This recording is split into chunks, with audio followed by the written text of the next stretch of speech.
On today's show, we're going to examine the power of our intuition to tap in to the root cause of illness. So many people go to the doctors and experts looking for answers, but so many leave without the answers they need. But today, we're going to tap into the very essence of our being to bring to light the truth that will set us free. Hi Craig, how are you? Good, Daniel. How about yourself? Good. How can I help? Well, when my son was 2, he was diagnosed with autism. And we were given a diagnosis, and then we were referenced to a regional center and kind of left on our own.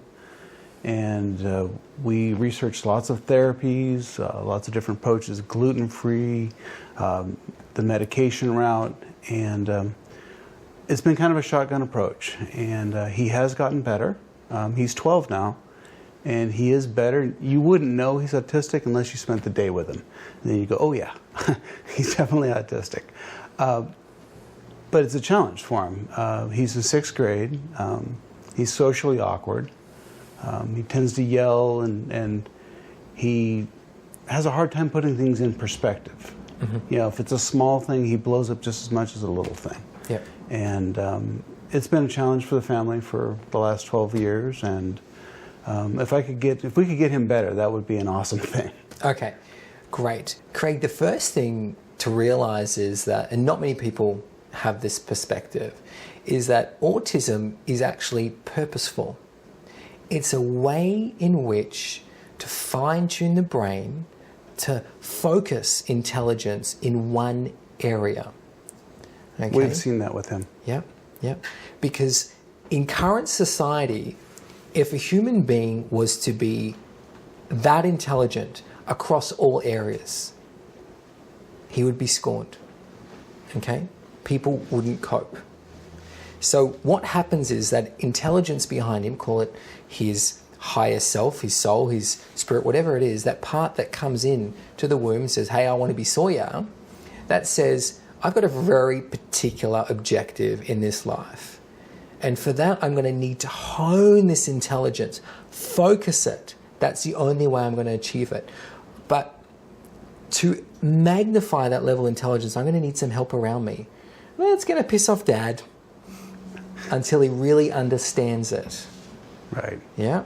But that's what he's showing me. It's like, I'm a genius, but because I'm not understood by the medical profession, I'm almost frowned upon. Yes. Yep. Yes. And it's the opposite. It's like the autistic children are actually the leaders. They're the leaders in society because they're bringing such a powerful intelligence to the world, an intelligence we haven't ever seen.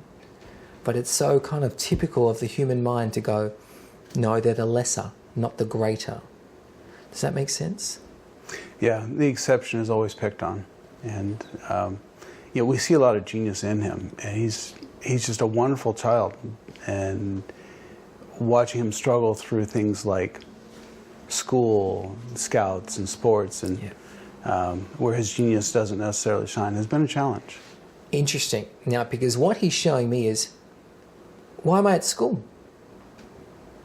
What's the point of putting me in school when I'm not here to learn all those things, but rather I need one subject, one lesson to hone and nurture that intelligence so I can realize myself as a genius?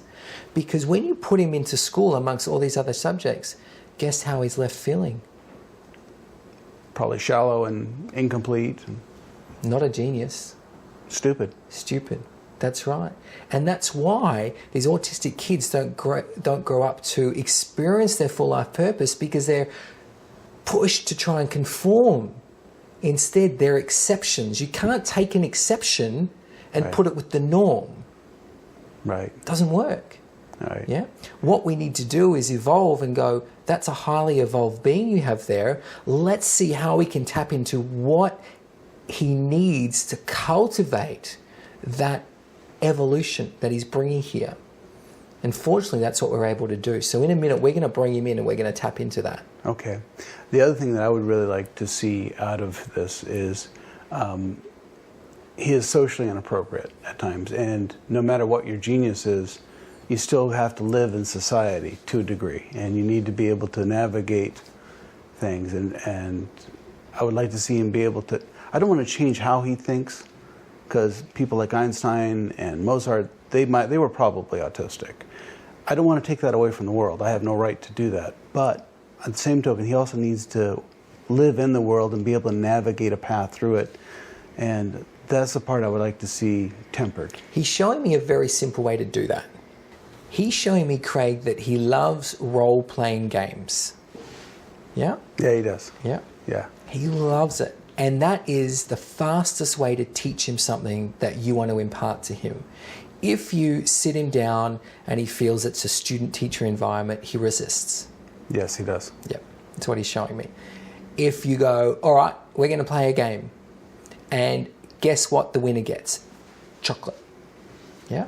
And every time he wins, he gets another chocolate. He's going to be so open and receptive to playing this game, this mum and dad game. I can see that. Yeah. Yeah. And that's what he's saying. He says it's not unacceptable, and it's not something to beat yourself up to think that you want to teach him these things, because he does need to learn social etiquette. He does need to learn how to cross roads, and he does need to learn how to keep himself safe. Right. He doesn't need to be a conventional academic, so don't mix the two. He needs to know it's all under the guise of keeping himself safe, protected, fed, looked after. Now, all those can be done through a role-playing game, and that's where he's saying, yep, I'm in for that. You can even put costumes on me, dress me up. Really, he likes that, actually. Yeah, that's what he's showing me. Yeah. He loves it. And that takes all that pressure, because he feels in a teaching environment he can get it wrong, and he knows Dad yells at him when he gets it wrong. Just a little bit. Yeah, so he's afraid of that. So if it's a game, he can't get it wrong because it's playful. Right. Does that help? It does. Great. I think that'll go well with him. When he doesn't get something, he gets very frustrated, and that's when the yelling starts and the tempers flare, and that's when things fall apart. His tempers erupt because there is this feeling of, I'm going to disappoint Dad. And it just goes, jars in his body, and he doesn't know how to release it. He doesn't know how to go, I'm worried I'm going to disappoint you, Dad. So that energy inside is just smash, smash, smash. The only way he can release it is just yell and scream. So I believe his mother's quite an effective mentor and can work with him at the belief level to shift that he's a disappointment to his mum and dad, because that's how he feels. Well, we have struggled with this. Yeah. And any situation that has him feel, I'm a disappointment to mum and dad, yeah, that's explosion. True. That's true. We've seen a lot of it. Yeah. Over the past decade. And understandably, because we're conditioned to think, an autistic child, that's a problem. I'm going to be disappointed. Right. Right? So that's the natural reaction. Find out your child's autistic. That's disappointing. I want him to have a beautiful life. Right. Right? Where in actual truth, it's a cause of celebration because he's going to be a Nobel Prize winner. He wants to be a great inventor. That's his goal. It's nothing to be disappointed in, hey? No. That's right. So should we bring Sawyer on? Sure. Let's see what his gift is that he has come here to share with the world. Besides being adorably cute? Well, he's got many gifts, doesn't he? He does. Let's see how adorably cute young Sawyer is. Well, we welcome Sawyer. Hello, Sawyer. Welcome. Hello. What we're talking about is the extraordinary abilities that you have. Did you know you're a genius? Yep. Great. That's wonderful. And Dad tells me that you're an incredible inventor. What do you love to invent? Well, I'm working on that. You're working on that? What's your favorite things? My favorite things is running. Running. Very interesting. Very interesting. Okay, so one of the things that comes up for me, Sawyer, is to say, how do you feel about sports generally? Do you like sports? Yeah, I like Inball. It's a pretty fun game. Wow. So, Sawyer, the first thing I just need to say is something to your dad. Because your dad's sitting here and he's got a little bit of worry going on and he's beating himself up a little bit. He feels that he may have done something wrong and not been a great dad with you. And what I feel I need to say to your dad is that you brought him here. And that's the work of a profoundly loving father. He's my buddy. He's your buddy. Yep. And there's nothing greater you could do for Sawyer than to have him realize his true ability as a genius. And for you as his father and for his mother to recognize that within him. Because Right. that nurtures the genius. Yeah?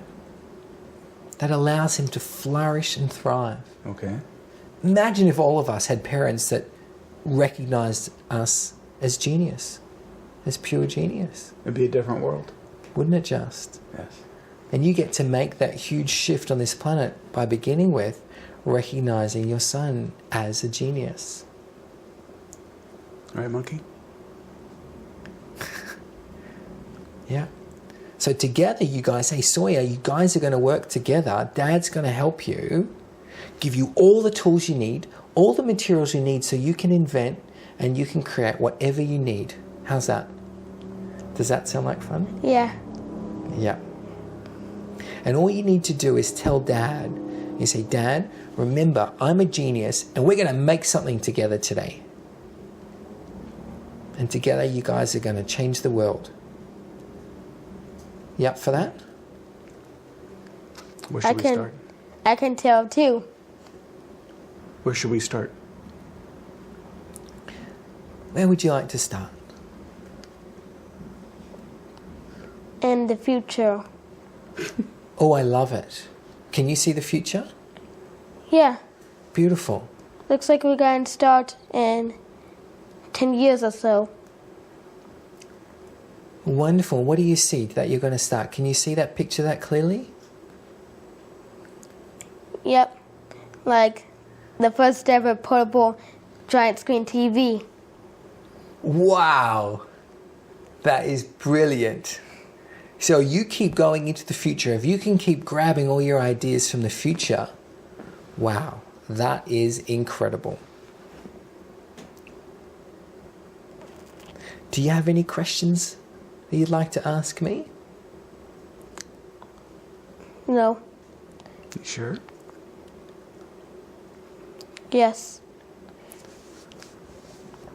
So where I'd like to go now is how can we best nurture Sawyer's genius? Can we go there? Sure. Great. Okay, the very first thing is for mum and dad to change their own beliefs and to see within themselves they haven't done anything wrong. Not at any point, not at birth or not prior to birth. Yes? Yes, yeah. Haven't done anything wrong. And not during Sawyer's upbringing. Because whilst you carry, I've done something wrong, guess who feels that? This little guy here. That's right. So the very first step in nurturing his genius is for mum and dad to clear that there's been any problem whatsoever. Yeah. So the second step in nurturing his genius is actually to take him out of school because it's not serving him. Okay. Yeah. What's going to happen is that his mum, being the powerful mother that she is, she's going to tap into Sawyer's inner truth. And she's going to recognize what it is that he's here to do. What is that unique ability? Okay? Okay. And once she sees that, both of you guys are going to immediately know the greatest minds to expose him to. And that's going to be his education. What do you think? I think it will work. Beautiful. And there's more. As Sawyer is learning all these new things, he's going to have both mum and dad teaching him how to tap into his inner Einstein because he's here to bring information that doesn't yet exist on this planet. And as he learns to trust in himself which is going to come from mum and dad trusting in him. Okay. That access to that profound knowledge is going to start seeping through. And that's something to get really excited about. Excited? Me too. Well, it's been a pleasure meeting you both and having you on our show. Thank you, sir. Pleasure being here. You're welcome.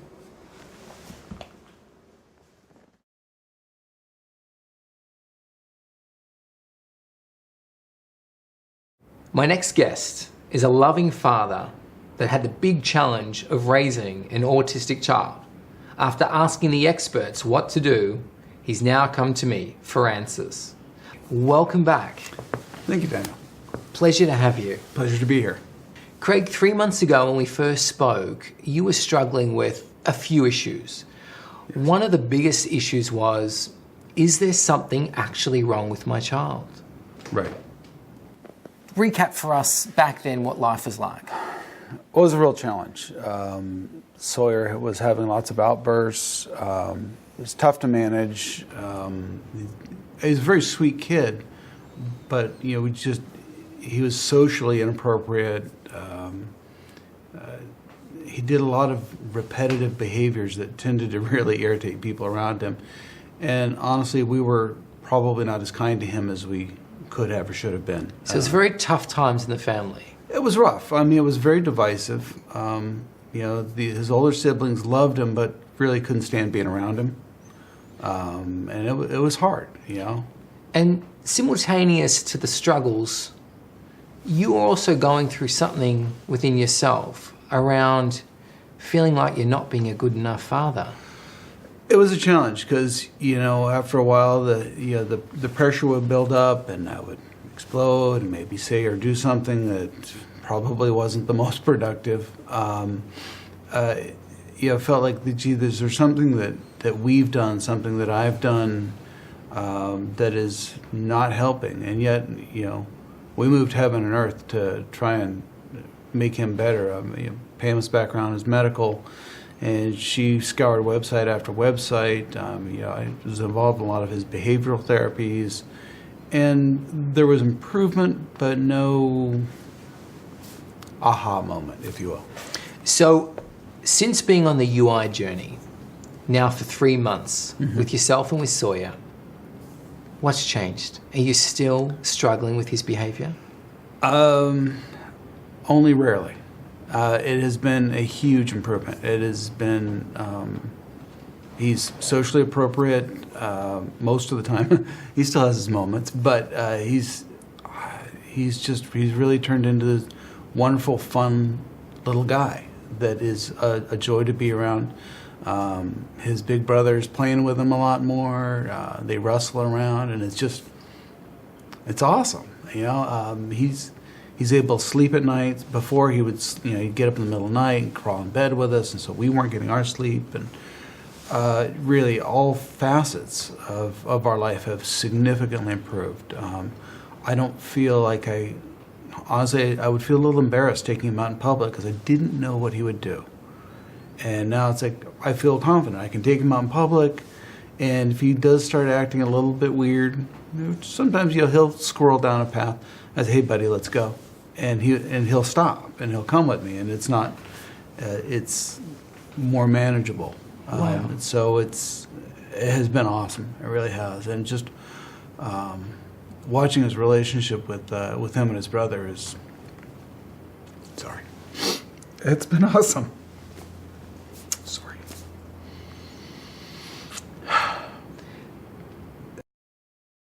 That was an incredible journey that we've just witnessed.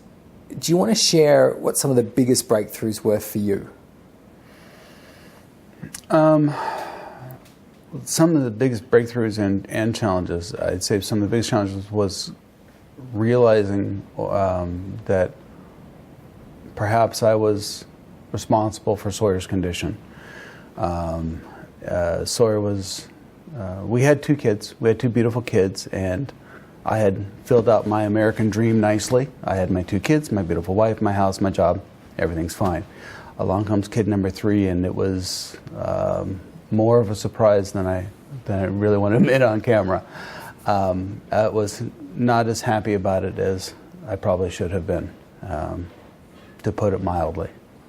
And then hearing that perhaps energetically I might have put this upon him, and it was tough as a dad. It's like, you want the best for your kids, and here I may have just jacked my kid up.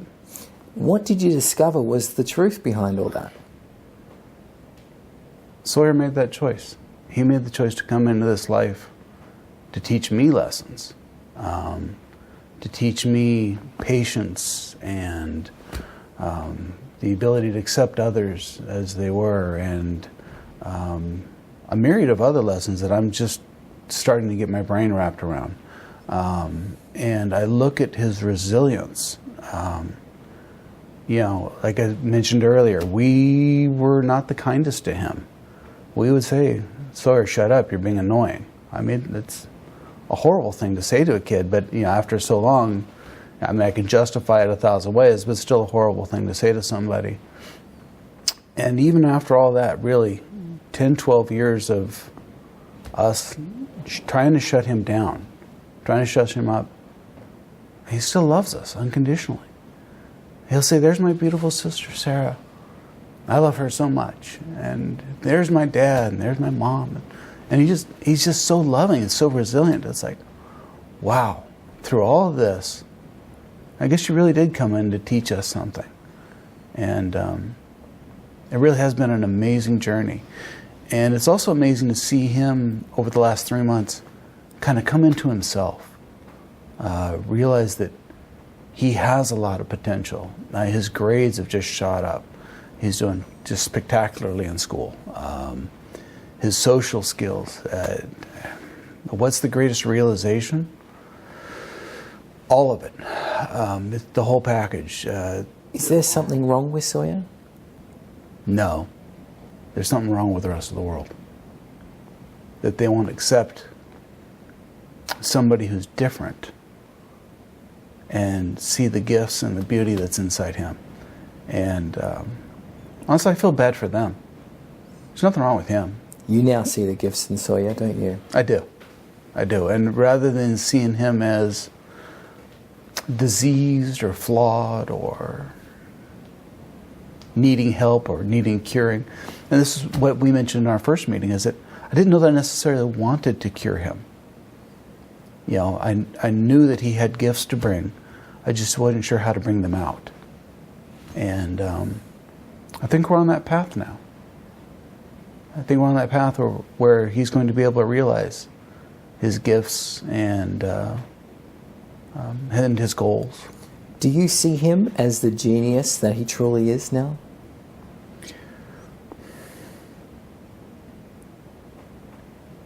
I see more genius in him. I'm going to tell you that's a work in progress, but I see potential where before I wasn't sure. Yeah. I look at him and I go, there's a lot of potential there. Yeah. With love, we can help him come out.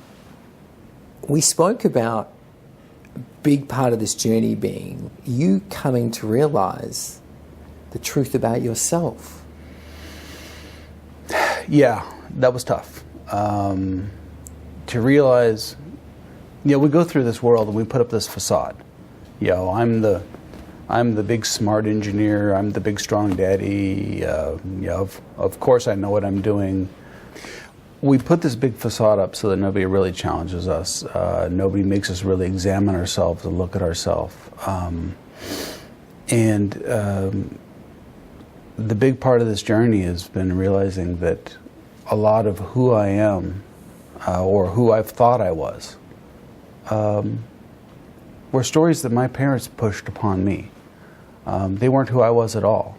I realized a lot of things I struggled with in life was trying to get my mom's acceptance. I'm 52 years old. I'm still struggling for mom's acceptance. She's dead now. I can't get her acceptance. And what I've come to realize is that she challenged me because she was afraid. She had her own issues and she put those upon me.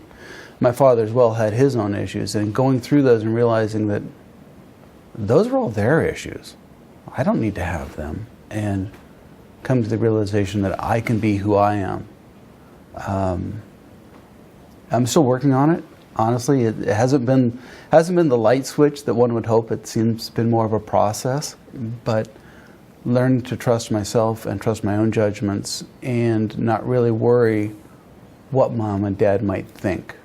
But it has been the light switch.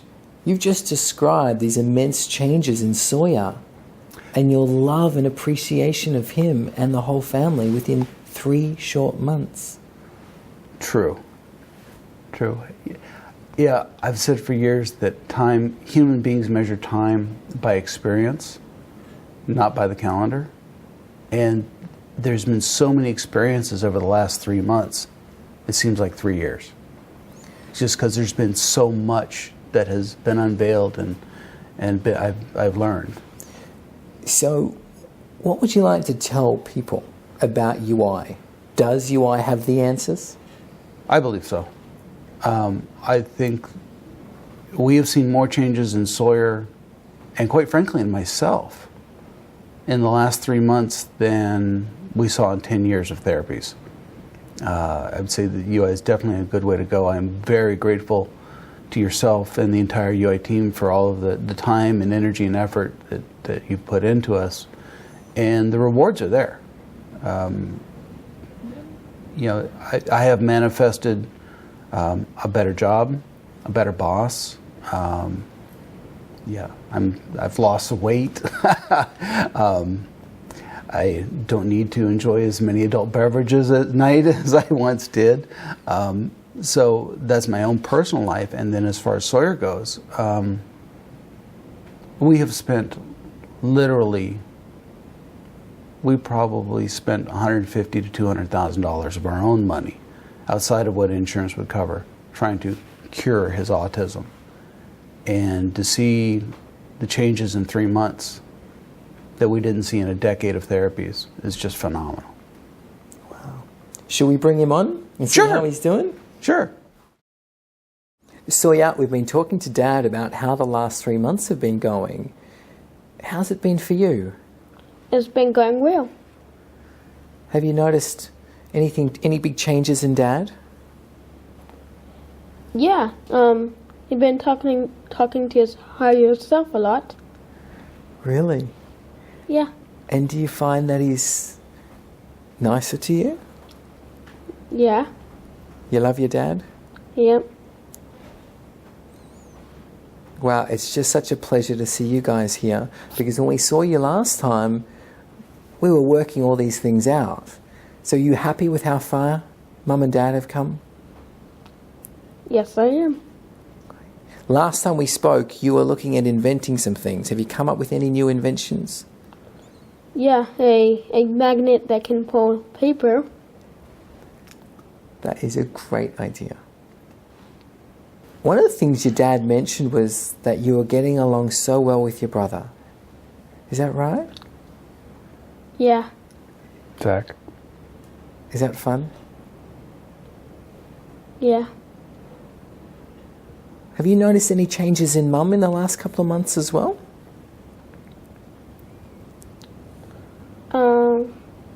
No. She was already perfect. Yeah, she's already perfect. That's why I married her. Yeah, that's right. Yes. So Sawyer, what do you see in your future now with Dad doing all the work that he's been doing and learning to love himself? I see in the future he's gonna help me. Are you looking forward to that? Yeah. Well, guys, it's been such a pleasure having you on the show. Thank you, Daniel. What an Pleasure's all ours. incredible journey. You guys are absolutely an inspiration. Thank you. So are you. This has been awesome. It's been an absolute pleasure. Well, ladies and gentlemen, when you want the fast track, ask Universal Intelligence.